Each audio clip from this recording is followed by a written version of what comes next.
বড় বাচ্চা পাচ্ছি। আমার তো মনে হয় নিশি ছিল। ও মায়ের কথা ঠিকই আছে। অন্তরা, হ্যাঁ অন্তরা, এখানেও নিশি। এই অন্তরা, ও কতক্ষণ ধরে তোরে ডাকতেছি, একটা বার কি তুই আমার ডাক শুনিস নাই? ও আল্লাহ, এই যে বইটা ফালাই আসছিস বাসায়, কোচিং এ কি কচু পড়বি? কতক্ষণ ধরে তোর নাম ধরে ডাকতেছি, একটা বার কি আমার ডাকটা শোনা যায় নাই? পুরাটা মহল আমার ডাক শুনছে, কি জানি ভাববে আমাকে। সভ্য মেয়ে, নে ধর বই ধর। ওমা, তুমি ছিলা পিছনে, তুমি আমাকে এতক্ষণ ধরে ডাকছো। আরে আমি ভাবছি নিশি ডাকতেছে, তুমি তো আমাকে বলছো নিশি ডাকলে পিছন দিকে তাকাইতে নাই, তা আমিও পিছনে তাকাই নাই, আমিও শুধু কোচিং এ দৌড় দিয়ে চলে আসছি।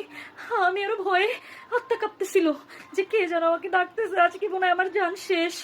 তুমি বলে এখন তুমি আমার সাথে এরকম করতেছো মা, এটা কিন্তু ঠিক না। ঠিক না?